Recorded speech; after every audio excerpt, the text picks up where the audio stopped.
voilà ñu delluwaat si antenne bi lu am solo di leen sant di leen gërëm di ne appel bi dimanche lundi incha allah fu ngeen mënti nekk rek si Sénégal si diaspora bi bu ngeen ko mënee fekk wala dégg ngeen dem fekkee ko parce que bés bu mag la ak Sénégal tolof yi mu nekk nii je pense que màggal bi appel bi est venu au bon moment ok dégg naa léegi salut l'Afrique ngay ne ma ñaan c'est vrai ñaanal ma ñaan salut l'Afrique gis nga Sénégal bi yow. lu nga wax rek nañ ko def mais nañu def rek lu nga wax mooy nañu ñaan rek quoi. waaw nañu ñaan. c'est vrai baax na ci Malick te xam nga sa wax sànq aussi. après da nga wax ni. affaire yi ni mu demee yi yëpp aussi nañu bàyyi xel ci li nga xam ne moo ci des. mooy li ñu entamé fi mu nekk nii. dañ ko war a finir jusqu'au bout dañ ci war a dem ba jeex. Nag fi mu ne nag. on est dans la bonne voie. léegi moom par exemple dem na ba fi mu nekk ba le 19 xaw ma yi nga xam ne tegoon na ko fi ba affaire yi di am yëpp mi ngi koy waaj a dindi ak affaire demee noonu manifestation yi léegi. ni ñu ko suñu constitution maye soxlawul ñuy bind demande wala quoi que soit. dañuy yëgle rek pour def li ñu war a def. armada bi mu am. moom waru ko utiliser pour ñuy dal suñu kaw. di rey suñuy doom wala quoi que soit parce que ça coûte cher aussi. mais bu encadrer nit ñi comme ni mu leen war a encadrer ñu dem comme ni ko xale yi waxee seen manifestation yi ñu war a def suba fan yi di ñëw. ñoom bu ñu paree sax mbedd mi mbale bi dinañ bale mbalit yi jël li ñu war a jël yëpp dem seen yoon. jàmm rek mooy am. dëgg la.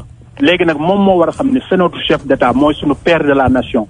man li ci ëpp bu may wax ak moom rek comme ni ko seen ko waxee man Macky Sall laay wax depuis deuxième mandat bi. Macky Sall laay wax parce que xam nañ ni mu demee. mais nag su buggee ñu woowee ko président de la République. li ko dese muy 3 ans yii. nañu jàppale te xam ne fi mu ne ce n'est pas trop tard. nañu dimbali rek te comme ni ma ko waxee sànq gis nga bu avocat Sonko demee ba ca table ya teg kaamiram. di débattre ba pare kii nit kaamir bi waat ni wallahi li ñu génn Sonko defu ko. Sonko génn. ñëw dajeeg mbooloo mi ñëpp toog. mu ne leen wallahi li nga xam ne wax nañ ko bu fekkoon maa ko def ak ñi ci génn seen bakkan faatu. kon duma ko nangu dans la mesure man dinaa xam fu ko duma xam kon maa yàlla nu ma koy diggaaleeg suñu borom. te bu boobaa criminel lay doon Sonko bokkul ak Macky Sall. c'est ça. Sonko bokkul ak Macky Sall. Macky Sall ku ko gis xam ne ak ni muy doxale ak la mu waxoon que ni maro bi comme li ci Babacar wax rek. moom moo ci nekk moom dafa am lu mu gëm. di dem ay Charlie Hebdo di lu ko neex mu def. mais nag récupération bi nga xam ne français yi bëgg nañ ko def aussi muy Macron.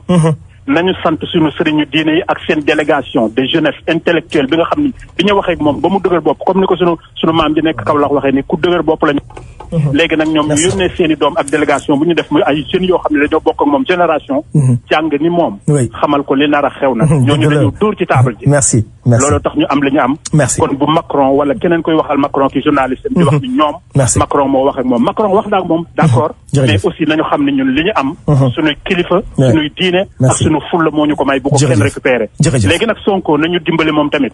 ak ñu ànd ak moom ñëpp.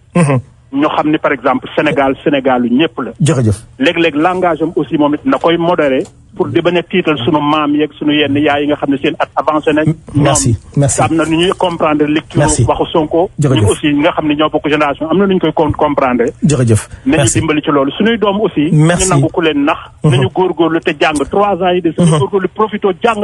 ñu bañ a nekk ay altoppe Sonko. merci fu Sonko waxee ñoom it ñu dóor ci table wax ni ko lii mooy logique lii la ñu bëgg. ainsi de suite nga xam ne suñu jëm dina dekk fu neex wala keneen bu dul Sonko si keneen. nooy booy Karim Wade dina dellu sek jàmm. merci non merci boobu dinañ si ñëw après merci beaucoup voilà c'est ça bayil tooj voilà maa ngi ñëw léegi Assane Dicko amoon na ko woote léegi dem na mais maa ngi ñëw léegi tegal leen na pub bi rapidement balaa ñuy ñëw ak Assane ouais donc Penny là je vous mets ce pub ouais.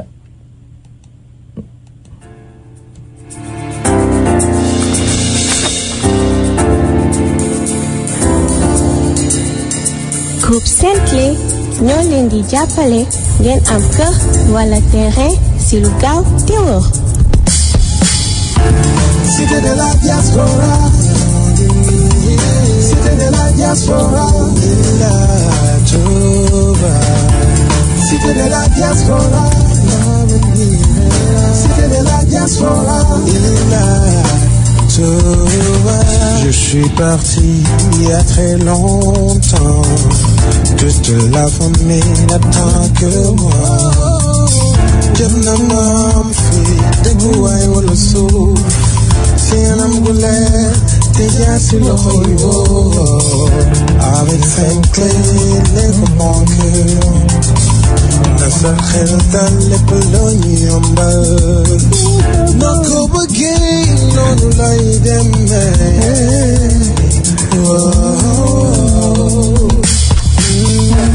Cité de la diaspora. Cité de la diaspora. La Touba. Cité de la diaspora. La Touba. Cité de la diaspora. La Touba. Cité de la diaspora. Cité de la diaspora. Listen, Cleo, you watch me today on Facebook. How are you? Man, great. You can call me on my phone. I'm going to put you on so you can talk to the Senegalese people, okay? The president of Bashiba Foundation. Great. Good job. Cité de la diaspora. Cité de la diaspora. Gagné. Écoute, ñi ngi nii di toj lépp Sénégal lu tubaab bi moom. Xam nga lu tax? Parce que ñun dañuy écarter les entrepreneurs sénégalais andi tubaab yi. Gagné kaay la ñuy work ensemble. Travaillons ensemble. Cité diaspora Ila Touba. Sénégalais yi ñoo ko moom. C'est les entrepreneurs sénégalais. Kaay leen ngeen jënd terrain si ñoom. Ngeen wax nu ngeen ko bëggee ñu defal leen ko. Il est temps qu'on travaille ensemble. Cité diaspora Ila Touba. Mu ngi si kaw tali expressway bi ba Touba. OK? C'est à 0 mètre de Mbour. À 0 mètre de Thiès. À peine 5 à 10 minutes Thiès centre. 20 minutes de Mbour. OK? 15 minutes de l'aéroport. Mais 58 minutes ou moins de 50 minutes fan na Touba. Gagne, imaginez 30 minutes de Dakar. C'est extraordinaire. Terrain de 225 mètres carrés. Kaay leen, s'il vous plaît, ngeen ñëw jënd ci terrain yooyu. maa ngi leen koy wax encore une fois. La voix des immigrés. Fii lu ñu leen fi wax. Ça se vérifie. Écoutez, ay Auchan, ay du n'importe quoi. Loolu yëpp, c'est des projets yoo xam ne dina doon loo xam ne ce n'est plus pour les Français. Ce sera maintenant pour les Sénégalais. Gaañi kaay leen foofu. Dem leen ngeen woote 77 727 12 35. 77 725 12 35. Gis nga boo leen wootee yónni leen kenn mu dem xoolal leen foofu nu mu mel. Ça je vous le dis. Kaay leen ngeen liggéey avec les Sénégalais. Kaay leen ñu liggéey ensemble. Xam nga, on travaille ensemble. La diaspora, influencés, c'est ce qui sont au Sénégal. Travaillons ensemble. Sinon, boo leen gisee kër yi ñuy dem defar Sénégal yëpp ak yow étrangers ñoo ko moom. Si c'est pas les Marocains, c'est les Turcs. Si c'est pas les Turcs, c'est les Français. Maintenant, maa ngi leen di publicité cité Ila diaspora Touba gagné. Kaay leen seet suñu ñu liggéey ensemble. On crée de l'emploi. ñu fay leen fay yu am disan. ñi ñëw ñu leen di fay ay 50 000 francs 60 000 francs de travail ñaata la ñu yóbbu seen dëkk. Arrêtons ça. Travaillons ensemble. Cité diaspora Ila Touba mu ngi fi wax dëgg yàlla c'est à 15 minutes de l'aéroport. Ça je vous le dis, cité moderne yi ngeen xam ne écoute ñun dañ leen di jaay terrain yéen yaa leen xam nu ngeen koy tabaxee. Parce que bu ñu leen tabaxeelee tôt ou tard vous allez dépenser des millions pour defaraat ko. Pourquoi? C'était une première au Sénégal. Cité diaspora Ila Touba. Assane Djigo maa ngi lay nuyu di la jaajëfal bu baax a baax a baax a baax. J'espère que tu vas bien. waaw Malick maa ngi lay fay di naan nit ñi asalaamaaleykum. waaleykum salaam. di leen sant yéen ñëpp di leen gërëm quoi. merci. waaye ñu ngi lay sant dama bëggoon teg lii rapidement peut-être ñu déglu ko ma ñëw ak yow après. non c'est pas ça donc xam naa ni dafa kawe bii laa bëggoon teg. Antoine Deydoul duñu terroriste. Antoine Deydoul duñu terroriste. Antoine Deydoul duñu terroriste. Antoine Deydoul duñu terroriste. Antoine Deydoul duñu terroriste. Antoine Deydoul. Lu tax Assane j'ai commencé avec ça. Très important parce que dafa ñaaw dafa ruslu. OK. Tey on va parler du Sénégal. On va parler de ce qui se passe là-bas. OK? On a été humiliés, attaqués verbalement, humiliés verbalement. Les Sénégalais, les contribuables ñoo xam ne c'est le peuple. Antoine Diome avec le gouvernement de Macky, ces braves jeunes intelligents qui aiment leur pays, qui ont besoin de liberté, de manifester. Nous avons vu les gilets jaunes avec les gilets rouges, je ne sais pas, à Paris et un peu partout dans le monde. Ici aux États-Unis, on les a jamais appelés des terroristes. Tey ñun suñu bopp suñu ay chef suñu ay leader ñoo xam ne ñun ñooy def xaalis ci ñoom fu ñu dugg ci dëkk bi mais di wax que ces jeunes-là c'est des terroristes yow bu nga déggee loolu loin du Sénégal ces braves hommes et ces femmes xam nga ñu ngi un mois sacré pour les femmes. Antoine Diome lu mel nii di ko traiter les gens noo ko dundee dëgg-dëgg. Malick encore une fois maa ngi lay fay maa ngi lay nuyu plutôt di nuyu ñi nga xam ni ñëpp ñooy déglu quoi. Mais man personnellement ça ne m'a pas surpris Okay. ça ne m'a pas surpris. Bêtement parce que loolu li ñu naan modus operandi la quoi. xam nga. Voilà modus operandi la parce que nekkul loo xam ne c'est une première. Parce que état Sénégal. fu ñu demee ba jaaxle moo boobu dañ koy utiliser. parce que le cas bi ci gën a njëkk ci jamono yu mujj. mooy kaawu Assane Diouf. xam nga. waaw parce que pour que ñu mën a am li ñu bëgg. il a fallu que ñu inventer moo boobu.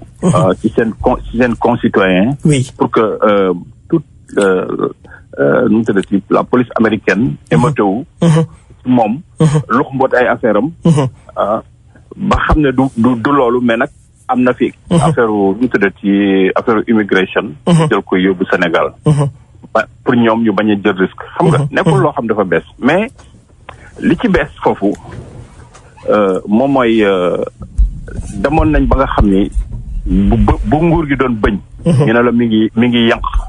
ba nga xam te ni li des pour mu deñ bëreetul. xam nga boobu nguuru Macky Sall si boppam. moom moo nekkoon en jeu. te dafa am ay li ñuy woowe ay accord de défense. avec la France. accord de défense yi. mënuñu ko actionner su fekkee ne c'est des buñ na la ay maintien de l'ordre rek affaire yooyu. accord de défense yi. mënuñu ko actionner moment boobu. parce que il fallait ñu wax que ne pour que accord yi mën a nekk loo xam ne dañ koy actionner. c'est-à-dire faire appel à la marine française wala l'armée française. pour mu sauver régime bi. xam nga loolu bokkul ci accord de défense yi. mais ñi ngi mën a actionner accord de défense yi. boo xamante ne nii maanaam agression boo xam ne dafa jóge à l'extérieur. te buñ la waxee ne ay terroristes lañ. waxuñu la ay terroristes intérieur nii dañoo wax ne dafa am ay samba boy yoo xam ne. dañoo jóge feneen ñëw dugg ci dëkk bi. c'est-à-dire donc mu nekk ay attaques boo xam ne dafa jóge de l'extérieur. ñoom li ñu bëggoon moom mooy France intervenir boo xam bu ñu demee ba nga xam ne nguur gi vraiment mi ngi daanu.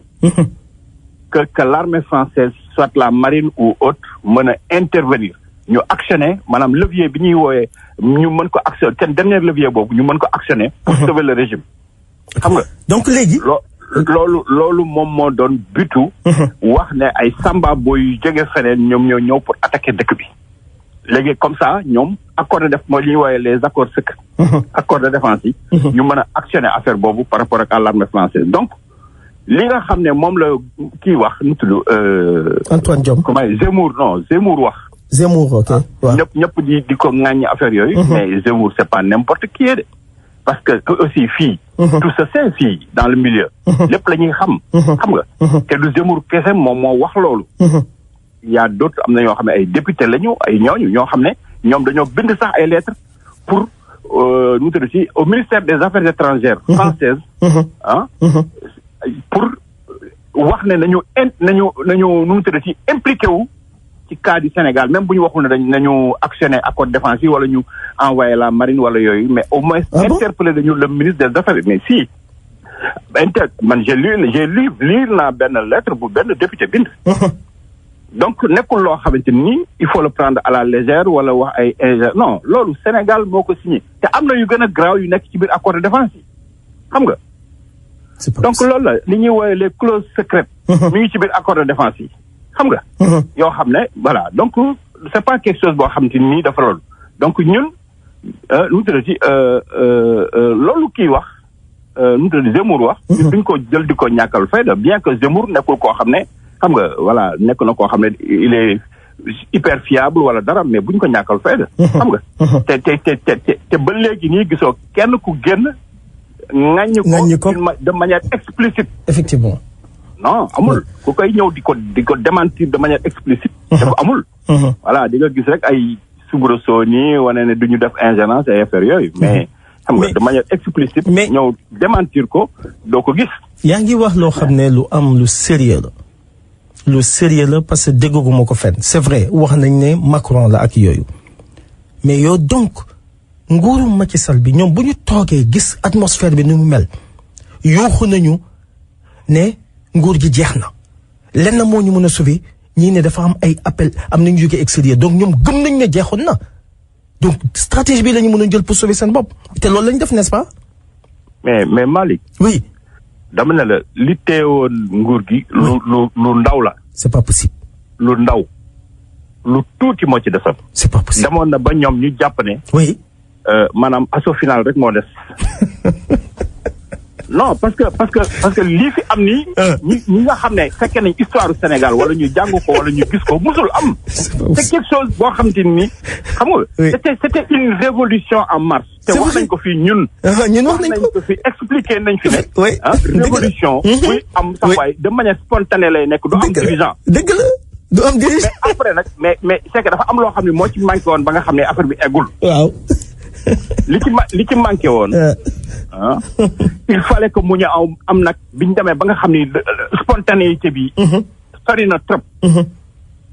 dañu waroon am nag benn personne morale bu ñëw incarné ko nekk benn tampon entre le régime. ak les manifestants. ñu def seen i loolu ñu def seen li nga xam ni mën lañu bëgg réellement. mais dañ doon dem rek kenn xamul woon lan lañ bëgg exactement. à part ay libérer Sonko. xam nga c'était pas ça oui xam nga mais c'était une révolution boo xam te ni. à deux doigts pour mu réussir. waxuma ne jeex na de. mais en tout cas on était sur le point que le régime s'écroule. parce que dama ne la ñi génn. waaw di wax affaire terrorisme. mais du kii kese ah Idrissa Seck junj na ko. oui dëgg la kii tamit notre ministre des affaires étrangères c'était pas xam nga. la dame là oui Aïssata Tall Sall wax na ko. mais bien sûr. dëgg la parce que boobu ñëpp dugg nañ seen rondal. régime bi ñi ko jege ñëpp dugg nañ seen rondal. jeex na ak di jëm a sauver seen mob. mais bien sûr. ñoom ñëpp ñi ngi Touba ñi ngi feneen dem laxatu. parce que pour ñoom régime bi day daanu. am na ñoo xam ne ñi wër Macky Sall ñu bëri gëm nañ ne day daanu. xam nga. donc régime bi da doon daanu parce que musul am. parce que kenn mënu ci conseiller Macky Sall parce que loolu xamuñ ko ci Sénégalais yi. donc régime bi c'était à deux doigts mu effondré wu. donc ñoom leur seul issue. li ñu jàppoon ñoom. moom mooy d'ici peu ñu actionner levier wu. accord de défense yi. comme ça France ñëw sauver leen mais bien sûr. non c'est ça. dégg nga c'est formidable. c'est la voix des immigrés on vous informe vrai et juste. lu ñu fi wax rek incha allah lu tax may rey c'est parce que bettuñu Assane wax na leen ko léegi mais Assane Macky Sall ok. amul genre analyse bu ñu musul def ci moom ok yaakaar nga ne lii dina ko ci génne. non mais xam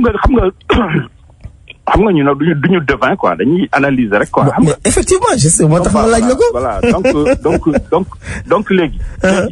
c'est que dafa am affaire yoo xam ne. Macky Sall par force da koy def nekk. ok mu bëgg ko mu bañ ko da koy def. waaw parce que bu ko deful. les choses vont xam nga déjà dans un premier temps lu muy njëkk a def. mooy stopper.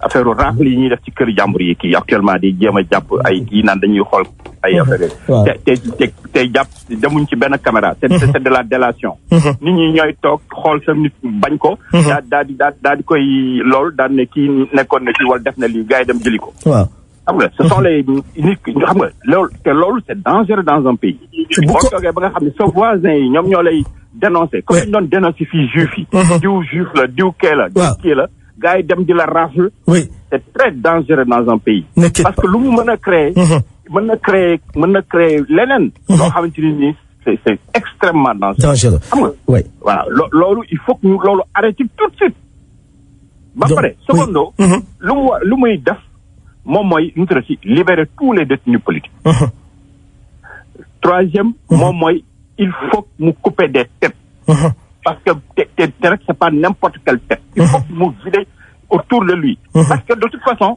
xam na ne moom waxu troisième mandat ay affaires yu mel noonu c'est fini waaw loolu moom génn na ci boppam léegi donc lu muy def moom mooy créer dauphinat maanaam ki nga xam ne moom lay viser pour que mu remplacer ko kooku mën ko remplacer mu défendre peut-être ses intérêts xam nga la oui wala boog défendre famille am wala yu mel noonu ba nga xam ne kenn du ko topp wala dara loolu moom te dauphinat boobu léegi nag loolu foofu la problème bi nekk au sein de l'APR c'est ça li mu doon bañ dana banee woon du wax ne nii wii nii non loolu léegi nag maintenant dana am par force au sein de l'APR te bu moytoo APR dem ci ñeneen APR va se scinder en deux parce que léegi ñi nga xam ne léegi Macky Sall il est tellement nu mu tuddati faible actuellement un président et un leader faible au sein de l'APR et président au Sénégal faible merci donc léegi ñi nga xam ne am nañ ambition ci partem yépp oui dama ne la ñooñu dootuñu ko ragal parce que xam nañ ne Macky Sall gaynde buy nelaw la xam nga la voilà c'est ça le truc donc man gis naa ne nu mu tuddati actuellement léegi dina couper ay tête bu jógee ci tête yi léegi nag daal di nag def affaire dauphinat bi quoi. d'accord am na kuy woote ma jël ko allo. salaamaaleykum wa rahmatulah. waaleykum salaam Diop le maire na nga def. Malick maa ngi lay ziare. ñu ngi lay delloo ziar. di ziare sa invité bi. merci beaucoup Assane Djigo. di ñaan kàddu ñuy yëkkanti sëñ Assane yàlla na ko fekk ci jàmm fekk ko mboolemu jullit. amiin yaa rabbi amiin. Malick gis nga le 7 di dimanche. Malick dama fanaane ñaan ba bët set. parce que sama jour anniversaire boobu muy le 8 mars.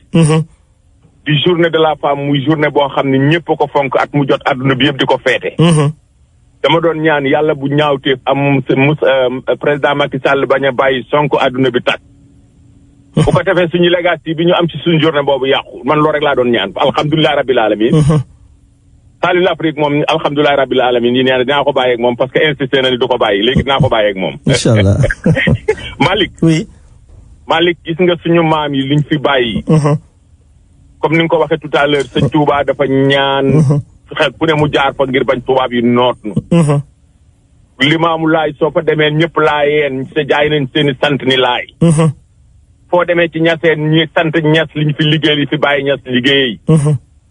li fi taal ku sant taal bu ñu la gisee tar buy la sëñ Touba boo gisee nit boo ko nee bu la nee Mbàkke laa sant boo ko nuyoo benn loxo di nga ci dolli ñaari loxo. dëgg la.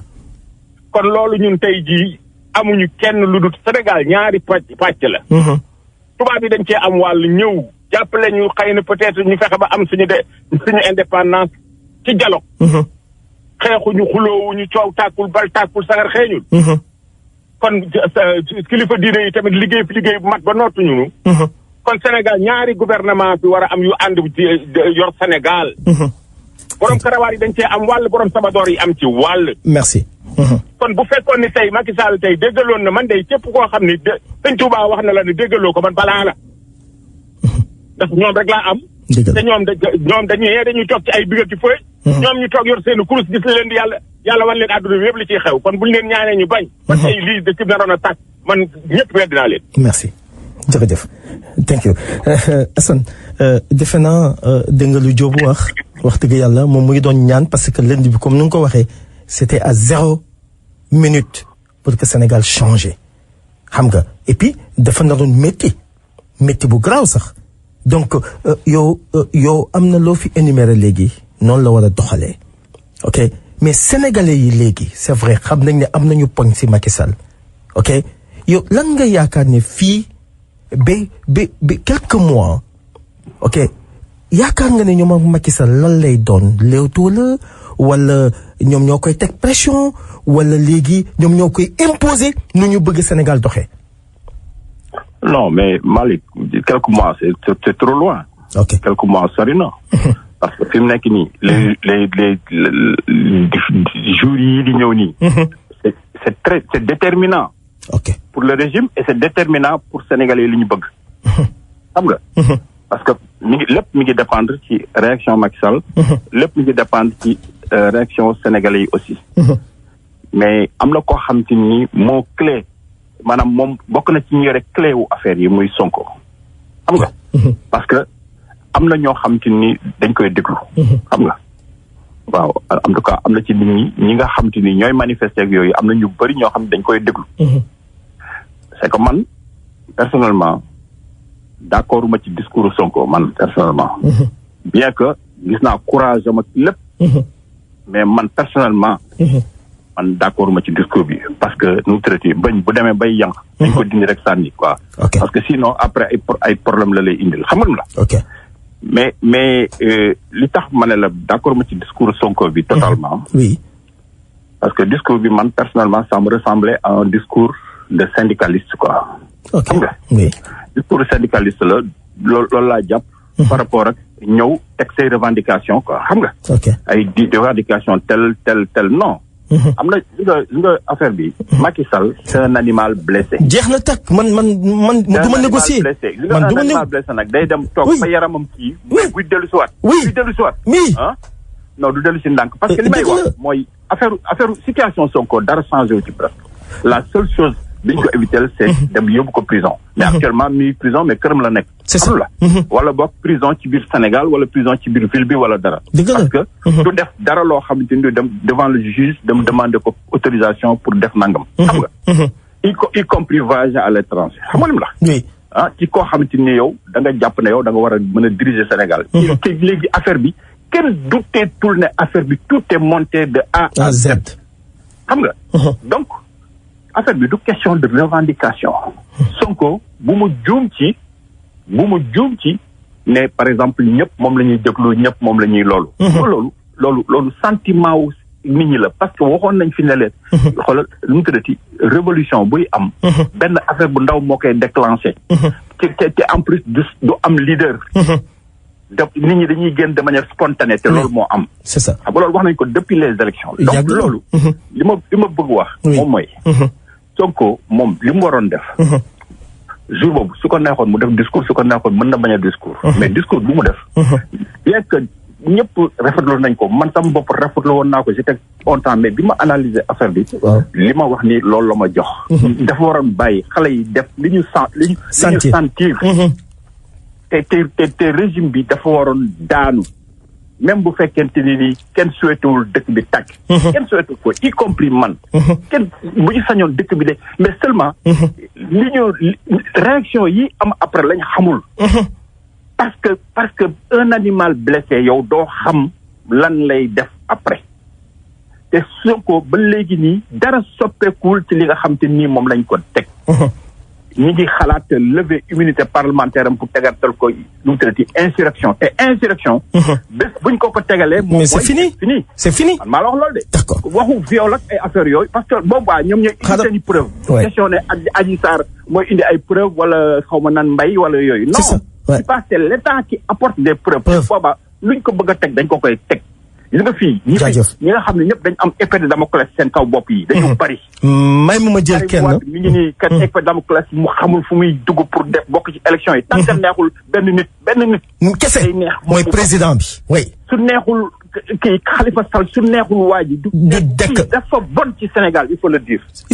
il est mauvais il a tué quoi. xam nga man dëgg la loolu moo métti sama xol. c'est des gens qui sont morts. des jeunes. ñoo xam ne ñooy avenir du Sénégal ñoo dee. d'accord te président boo toogee bay tirer ci sa kaw population. pour man amatoo benn même boo amee légalité bi amatoo benn légitimité. ni sur le plan moral ni sur le plan dara. pour jiite dëkk boobu. merci parce que da nga tirer sa kaw jeunesse. ouais merci may ma jël kii rapidement après nga tëj incha allah allo. salaamaaleykum. waaleykum salaam. nuyu naa leen. ñu ngi lay delloo ziar. jar ngeen jëf si liggéey bi. jërëjëf merci. kon ku ànd ak yàlla de du daan noonu de. ah ok. du daan noonu. kan moo ànd ak yàlla. Macky moo ànd ak yàlla parce que mu ngi si dëgg. waaw d'accord léegi yow boo ànd ak yàlla di nga xeex yonent. moom xeexul. ah xeexul yonent yow ko xeexal. Ousmane Sonko moo ko xeexal. déedéet waxuma la loolu de defal ndànk rek defal ndànk. yàlla laa wax de ku ànd ak yàlla. di nga dem xeex ak yonent. yàlla rek. waaw d'accord merci dëgg naa la merci ma jël kii rapidement allo. rapidement allo. salaamaaleykum wa rahmatulah. waaleykum salaam. tout fayef nu mu demee. waaye Malick maa leen nuyu xanaa man sama wax day gaaw quoi du ma téye di waaw d'accord bu baax di leen nuyu bu baax a baax. waaw d'accord rapidement waaw. ginnaaw bu ñu sant yàlla rek julli ci yàlla def sant waajur yi quoi. jërëjëf merci beaucoup. c'est-à-dire que sama gis ngeen nit. waaw yërëm bu ko yërëm. en voulant trop gagner tu risques de tout perdre. dëgg la. Macky Sall dafa nekkoon nit boo xamante ni dafa bëggoon tënk bu doon sagom de. sagom bu doon sagom Sénégal tey da koy tey ci diggu loxo bi di ko di jël dama contrôle. di contrôler fu mu la neexee. bon bien vrai que Sonko lu mu def bon julli sax loolu lay def.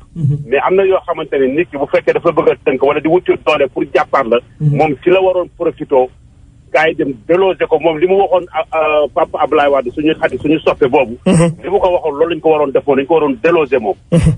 waruñu koon may dara parce que tiitoon na te amatu woon benn pexe parce que ñëpp génnoon nañ ci heure boobu. pour nga xamante ne bu fajal leen. li nga xam ne moom la ñu soxla.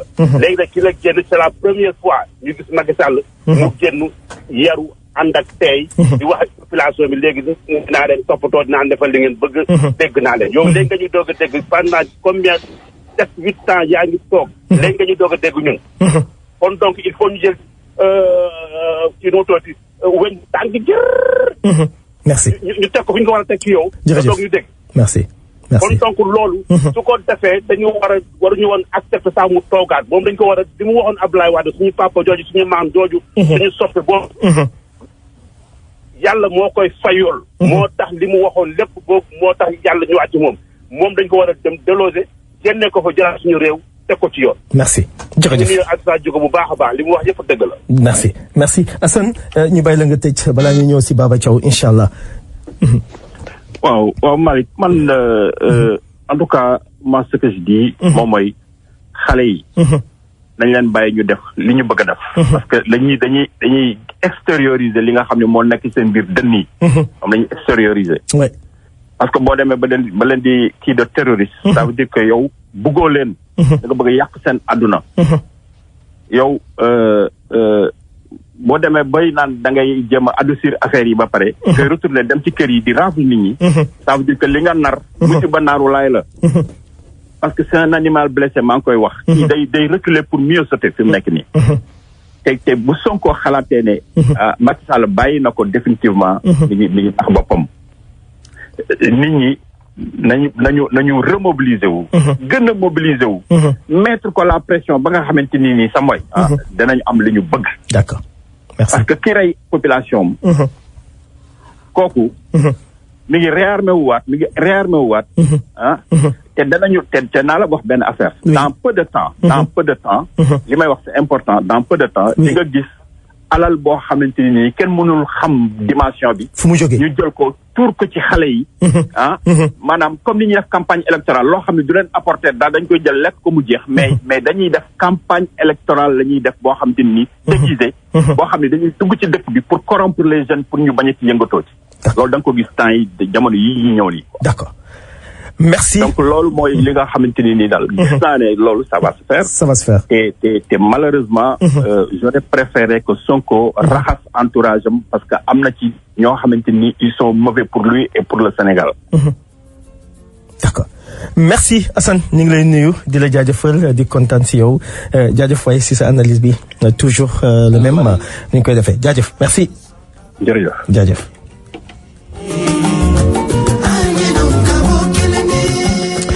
ma jël balaa ma ñëw si Baba mu ngi si ligne bi ma jël kii rapidement allo sëñ bi rapidement. yow Thierno Malick yow loo tax nga daggam. non dagguma la da nga pare. non man kay pare na. waaw d'accord vas-y rapidement vas-y. ok ma ne. oui. Sénégal ñun tëguñ ñu ñaan jàmm ñu comme wax nga yàlla ñu wax dëgg. problème yi fu mu jógee. ak fu mu àggee. kenn ñaanuwul loolu. ku bëgg Sénégal. n'importe quelle situation doit finir en paix, en tranquillité et en justice équitablement. Ok. Ça mooy sama xalaat. D'accord. mais kii day daanu kii day wujj kii day di. loolu du indi leeral. dëgg la mais léegi loolu ak dal. d'accord ok vas-y. mais léegi lu nga gis. c'est Ndiaye Oumar de Brooklyn. Ndiaye c'est vrai Ndiaye xam naa Ndiaye. sa président Macky Sall. ok attitude am bi Sénégal yaa ngi dee Sénégal yaa ngi xeex Sénégal yi ñu ngi bugg a def dara kenn déggu ko. mu toog fu mu toog kenn xamul sax ndax mu ngi Sénégal am na ñoo xam ne xam nañ ndax mu ngi foo la nekku fa kenn gisu ko mais yow loolu attitude boobu est-ce que rafet na si njiit. ma ñëw parce que wax naa loolu samedi wax naa loolu dimanche. suñu Afrique ak rajo Alain. oui. ma ne loolu. temps bu affaire bi commencé. oui. soo Macky waxee. day indi coow lu bari. et puis yàq bi du régler dara. ok. loolu mooy sama xalaat. wax naa loolu samedi ak dimanche. oui. pourquoi. parce que situation bi. kenn xaaruwul situation bu mel lu ma meloon. même Sonko en tant que leader de l'opposition. il n'attendait pas à cette tournure-là. c'est ça. certainement lui au fond de lui. je suis pas avec lui. Sonko. moi je crois que lui-même il a un regret. sur le tournure des événements il y a eu de décès il y a eu de saccage il y a eu tout. je pense qu'il ne s'attendait pas à ça. ok. Merci. Donc, Macky a parlé le lundi, c'est pour temporiser les gens. Ok. Et puis tout ce qui a amené ça, parce que les gens ont anticipé, croyant que Macky allait demander un troisième mandat. Nous, moi qui te parle, moi je suis apériste. Persuadé que Macky ne va pas demander un troisième mandat. Même s'il demande, on ne va pas aller avec lui. Ok. Merci. Yeah. Merci. Rien n'est éternel dans la vie. C'est vrai. Merci. Merci. jërëjëf merci Ndiaye jërëjëf merci beaucoup bu baax a baax.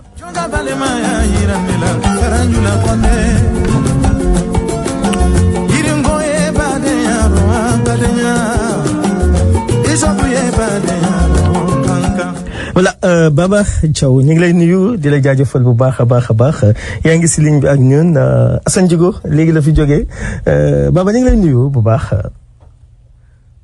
allo. waaw Malick maa ngi lay fay. maa ngi ziar ñëpp. ñuy déglu la voix des immigrés. di leen ñaanal jàmm ak salaam ci àjjuma ji. amiin amiin. di ñaanal sunu néew yi nga xamante ni ñoo fi jógee récemment ci. lii nga xamante ni moo fi amoon. di ñaanal également. ñi nga xamante ni ñoo leen jiitu. yàlla yërëm leen saa bu ñuy taseeg moom ñu làq ngërëm. ngeen mën di sunu borom. parce que démb lañ doon def deuil national. mu doon deuil officiel. c'est vrai. mu doon journée boo xamante ni dañuy ñaan yàlla bu mu fi amati. amiin yàlla bu mu am fenn itam. amiin. parce que du nit di ñaan. bien vrai que c'est le prix à payer. c'est ça. mais c'est un prix lourd. dëgg la donc dañuy ñaan yàlla bu mu fi amati. amiin amiin. également di nuyu ñoom Babacar. Momar. Alassane surtout Alassane moom nga xamante ni. semaine passée rek. c'est vrai maa ngi koy tooñ maa ngi naan ko. Alassane sa anniversaire bi moom xaw na doy waar parce que yaa ngi ko nar a fêté moment boo xamante ni Sénégal gi jaxasoo. dëgg la donc di ko souhaiter. donc certainement j'ai accusé un retard. dëgg la di ko souhaiter joyeux anniversaire. di rafetlu donc ces analyses. en gros daal maa ngi ziar ñëpp ci àjjuma ji Malick. merci Baba ñu ngi lay nuyu bu baax di la sant di la gërëm Sénégal jaxasoo na ok am na lu bëri loo xam ne tu le sais jaar na fi xam naa dinañ si ñëw si yooyu yëpp actuellement nii vraiment comme on a toujours dit informer vrai juste tu vois balaa may ñëw si yeneen affaire yoo xam ne jotoon na fi am il faut que ma ñëw tegal la lii n'est-ce pas ñu déglu ko. yal nañu yàlla defal sutura. coow yeeg. ak yëngu-yëngu yeeg. yal na ko yàlla dal. huwal muharrik wal musakkin. yal na yàlla dalal. yal na yàlla dalal. te teeyal xel yi. ba mu teey. ñoom ñëpp ñu bokk d'accord. ñu bokk waxtaan. ci li ngeen di wax xam na ko tubaab di tuddee. dialogue baax na de. Baba Mame Abdou nee na nañu toog waxtaan na ko tubaab yi di wax ñu dialogue baax na mais Baba lii Mame Abdou mu ngi woon fii mu ngi woon fii de le lendemain de tout ça nee na ñaanal na dëkk bi nee na ok nañu dialogue ñu waxtaan pour que affaire yi jaar yoon Baba c'est extraordinaire lan mooy sa sentiment si lii actuellement ak journée de deuil boo xam ne beneen ñu ngi koy ñëw célébrer fii lii am na solo lii est-ce que un responsable politique des fois boo nekkee si tolof est-ce que doo dellu si suñu maam yi mel nii ngay toog sa néeg yow kenn wala sa bureau mu am yoo xam ne yu mel nii da nga koy teg di ko dégluwaat boo nekkee si situation yu mel nii Baba. waaw Malick je pense que wax nga lépp. parce que da nga ni mi ngi fi woon. effectivement mi ngi fi woon. parce que nee nañu ñiy demuñu. parce que la tax demuñu mooy seeni jëf moo fi des. kon day mel ni rek ñu ngi fi. te loolu soo xoolee mooy lii yàlla wax ci alxuraan. su ngeen demee ba xamatu leen fu ngeen jëm. na ngeen dellu ci téere bi nga xamante ni mooy téere bi yàlla bi. su ngeen demee lépp nga fa àtte yeeg yépp nga fa.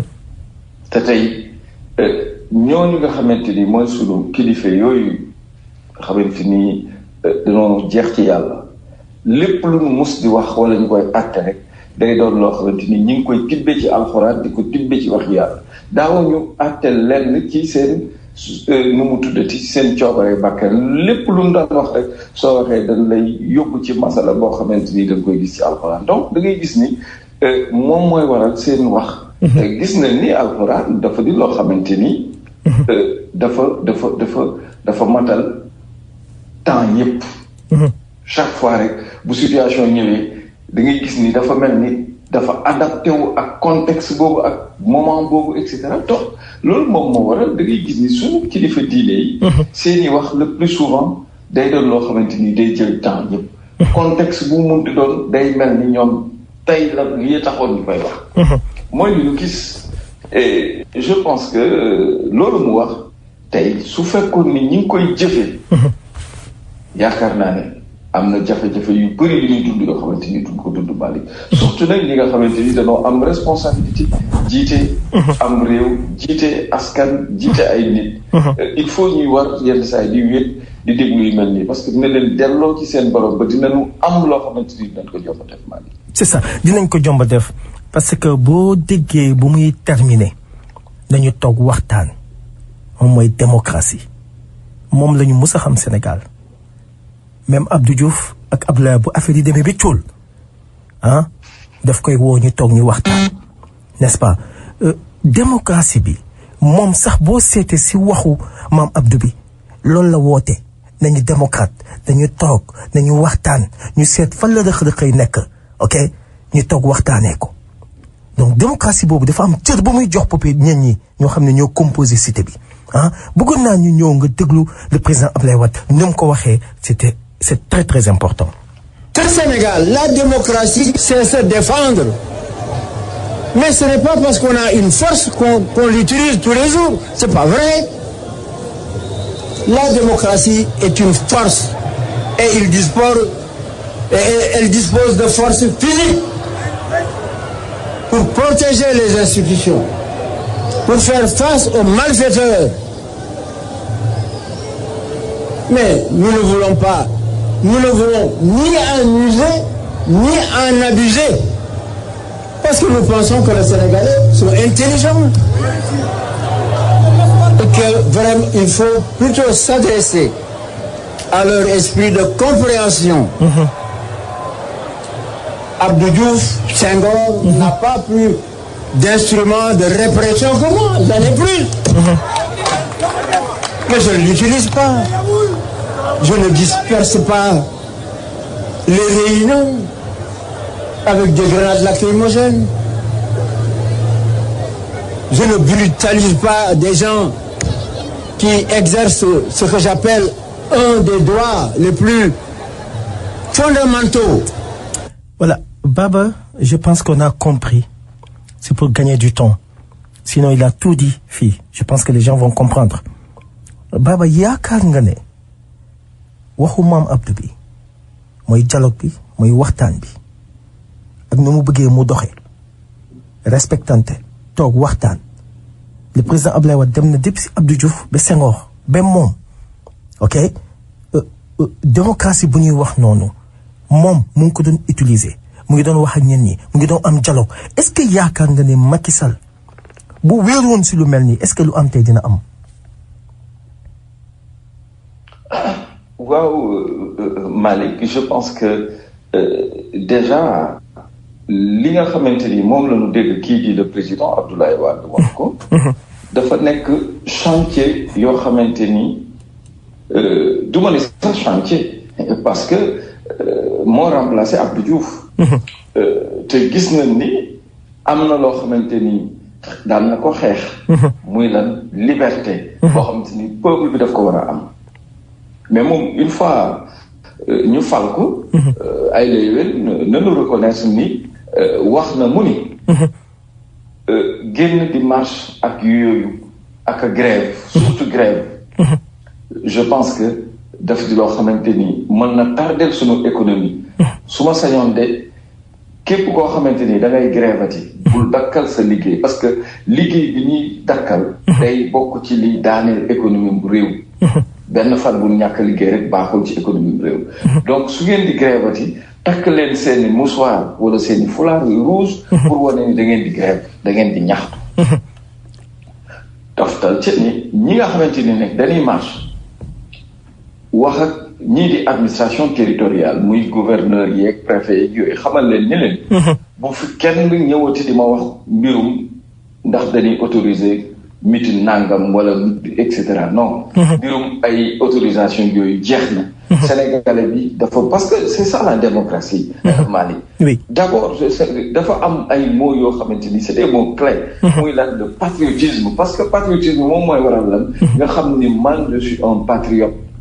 gis nga foofu man ànduma ak Sonko mais ci côté boobu. da ngay gis ni même li ñu tuddee seen parti bi. sax les patriotes moo la boo xamante ni dafa jóge ci suñu démocratie. dafa bokk ci symbole de démocratie il faut être d'abord un patriote le patriote mooy ki nga xamante ni lenn rek ko soxal mooy luy gën a ñoŋal am réewam. ci côté yëpp mais également li nga xamante ni mooy liberté. dafa bokk ci li ñuy wax démocratie. mënoo wax démocratie ci réew moo xamante ni liberté amu fa liberté bi nag dafa bari. liberté d'expression même ba ci sunu dem ak dikk parce que da ngay gis ni mesure restrictive yi ñuy teg sax pour maanaam wàññi sa dem ak dikk dafa bokk ci li nga xamante ni day gàllankoor démocratie donc nga gis ni démocratie dafa di loo xamante ni li ko tënk dafa yaatu. et je pense que loolu nga xamante ni moom la wax su fekkoon ni tey jii kii nga xamante ni mooy Macky Sall parce que loolu c'était un acquis. loolu amoon nañ ko. nekkatul woon problème nekkatul woon lu ñuy xeex ci mbedd mi pour di ko am déedéet daf fi nekkoon daf ko fi bàyyi kon jàpp naa ki ko wuutu ci boppam réew mi la mu waroon a def mooy fexe loola nan la koy gën a dooleel la parce que déjà c'est un acquis fexe nan lañ koy gën a renforcer la mais tey waruñu woon a nekk ci situation boo xamante ni ay nit dañuy bëgg a génn ni dañuy marche ñun leen du ngeen ko fi marché te pourtant mu doon loo xamante ni dañ ko autorisé woon bien avant moom mu fi toog kon tey li nu mën a jàpp mooy c'est un recul démocratique de la démocratie donc du loo xamante ni dañ ko wax pour attaquer kii wala mais c'est des faits du lu ñuy jeex lu am la. alors kon li nu mën a jàpp mooy. il faudrait que mu am réajustement yoo xamante ni dañ koy def jëmale ko ci côté boobu muy lan loolu nga xamante ni démb dañ ko amoon tey waruñu fi nekk di ko xeexaat. tey ci leneen lan waroon a nekk mais lanu amoon bien avant ñu nekkaat di ko xeexaat pour téyewaat ko. alors je pense que ni kon li nu war mooy li maam Abdou wax toog dialogue xool nan la ni alors. problème yooyu yëpp ñu xool nan la koy saafara parce que loolu rek moom mooy liy jëriñ askan bi mooy liy jëriñ Sénégal Mali. mooy luy jëriñ Sénégal en tant que opposant pourtant président Macky Sall ñu déglu ko en tant que opposant lan la wax ak fu ñu toll. de l'intérieur taxaw naan dañuy génne soldats si génne arme bi da nga maam génne police ak gendarmerie si ay ñoo xam ne ay civil lañu ne dañu dem toog ñaxtu kooku dafa nekk lu jéggi dayo donc lu ëpp la armée balaa ñu ko génnee day fekk situation am dara xewul loolu dañuy dem toog place de l'Indépendance nga ne na nga génne armée bi boo ko génne foo ko jëmale si peuple bi te ku ne xam na ne soldat fetal la yor yorul grenade lacrymogène yorul leneen kon dama ne nguur gi nañu yem. Baba dégg nga Macky Sall defe naa ni en tant que opposant lii la wax te dara fekk ko si te lii képp ko wax ñoo xam ne sax dañuy dem pour avertir le préfet ne dañu bëgg a marche dañ leen di téye yóbbu leen prison te moom lu nekk fekkoon nag si avec ce qu'il dit là ce qu'il disait il était protégé par notre démocratie Abdoulaye Wade santaane ko ñu koy doxal lu nekk def nañ ko période boobu en 2012 2011 n'est-ce pas mais actuellement nii en tant que président de la République ñi gën a di ñaxtu on a vu des chars de combat des militaires des policiers armés des nervis mais Baba comment tu pourras juger ça l'attitude de Macky Sall avec ce qui s'est passé au temps d'Abdoulaye Wade ak lu ñu teg Sénégalais yi. waaw xam nga déjà moom ci boppam. la mu wax. ba muy xëcc pour laaj nguur gi. ak li mu jëfee. je pense que déjà bu toogee xëy na ba wér. dina ko leer en âme et conscience que ni. am na foo xamante ni faute na fa. nit nag ak koo mënti doon waroo rëy. su fekkee ni erreur am na da ngay reconnaître que ni erreur am na parce que nee na ki nga xamante ni mooy nit dëgg mooy ki nga xamante ni day reconnaître ses erreurs parce que la perfection n'est pas humaine. nit du mat. xëy na njuumte am na parce que la nga xamante ni yaa ngi ko doon ñaawlu daan ko ŋàññi di ko wax fu ne. nga la waay bis boo demee itam ba ñu jox la réew parce que loolu. def di loo xamante ni moom moo la naqari woon ba nga taxaw ànd ci ak askan wi ni lii du yoon nanu dakkal lii. nanu changer lii. kon li ma bëgg mooy man ngeen fal ma pour lii ma jële ko fi. kon je pense que suñ la fa tegee. jële ña fa newoon. li nga war mooy jëfe li nga xamante ni moom lañ doon séntu ci yow. parce que di fàttali ni ñëpp gis nañu image yi. alors ñu gis ay chars de combat yu jóge ci un peu partout donc rallié wuti Ndakaaru ñu gis également armée bi ci wetu ñii di police yi loolu Malick dafa am loo xamante ni bon certainement sénégalais xam nañ ko mais di ko fàttali rek loi martiale rek gouvernement bis bu instauré loi martiale militaires yi war ko exécuter ci la ñuy gis lu mel noonu maanaam service d'ordre bi nga xamante ni police moom mooy ñi war a assurer service d'ordre parce que di fàttali ni police dafa am bànqaas yu bëri. am na ñoo xam ni ci circulation am na ñoo xam ni ci commissariat yi. am na ñoo xamante ni ñi ngi ci yeneen ci mais am na ñoo xamante ni c'est le groupement mobile d'intervention. groupement mobile d'intervention ñoom seen rôle mooy assurer le service d'ordre. alors loolu nag nga xamante ni moom la ñu sant police bis bu demee ba déborder ba mënatu ko nga xamante ni soit constaté nañu ni y a des manifestations violentes ou bien ñi ngi constaté ni comment dirais-je coup d'état war na mën a am. ci situation yu mel noonu la ñuy instauré li ñuy wax loi martiale ci la nag armée di jóg su jógee ñëw assurer le service d'ordre ou bien mu def ko. donc conjointement avec la police. Et je pense que bien vrai que il y a eu des casses mais tolluwuñu woon ci fu ñuy egg ci loi martiale bay génne lii di militaires yi comme moom ni mu ko waxee bi nga xamante ni mi ngi woon ci opposition bi et je pense que proportionnellement situation bu mu munti doon dañ koy évaluer xool par exemple li ñuy wax la gravité de la situation. ñu ne ñu ngi ci niveau nangam ñu ngi ci am na niveau boo xamante ne bu fa ëgsi ci la ñuy génne armée bi pour ñu ñëw instaurer li nga xamante ni c'est l'ordre public te loolu tolluwuñu fa woon parce que nee naa la bu ne coup d'état mi ngi waaj a am wala am na la wala ñu ni nu mu tuddati désordre public egg na foo xamante ni kenn mënut a maîtriser situation bi actuellement ci cas yooyu rek le gouvernement di instaurer loi martiale te foofu aussi di fàttali général bi moom mooy ñëw buba le général de l'armée moom mooy ñëw ci benn diir boo xamante ni moom mooy assurer le commandement donc lii moom mooy li nga xam parce que n'oublie pas que le président de la République il est le chef suprême des armées mais bu boobaa da ngay gis ni général boobu mu wax moom mooy assurer lii di commandement alors kon li ñuy wax mooy bali nit ki day bàyyi xel ci ni li nga xamante ni moom la askan wi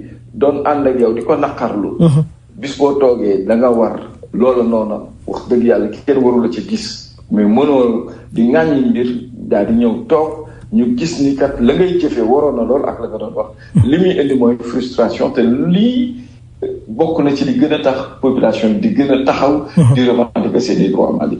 C'est ça donc dafa mel noonu ne amoon na loi martiale si dëkk bi donc ñoom demoon nañu ba sant ne jeex na seen nguur jeex na en quelque sorte loolu la ñu xalaat n'est-ce pas bi ñu andi militaires yi ñëw si dëkk bi jéem ko protéger tu pensais que moom yaakaaroon na nguuram jeexoon na. waaw xam nga situation day toll foo xamante ni à tout moment rek. ça peut basculer. parce que toll woon nañ ci moment boo xamante ni li naan yàlla moo ñu dimbali mais noonu ku gis. mbir mi ni mu demee rek da ngay gis ni dégénéré woon na. parce que wax dëgg yàlla suñu demee ba ñi nga xamante ni ñoom ñooy les responsables politiques. ñi nga xamante ni ñoo nekk ci nguur gi muy autorité yooyu. ñoom ñëpp dañu mujj daw làqatu. kenn ñëwul a dem ci plateau télé di défendre li nga xamante ni moom mooy l'État. malheureusement da ngay gis ni doy na waar parce que le président finalement il était seul. amul kenn koo xamante ni taxaw na ci période boobu. assurer sa défense ñoom ñëpp dañu daw làqatu di fàttali ni. am na sax mesure boo xamante ni jël na ko. Baba ñu jéggi heure bi ñu ñëw si deuxième heure bi incha allah troisième heure bi ok.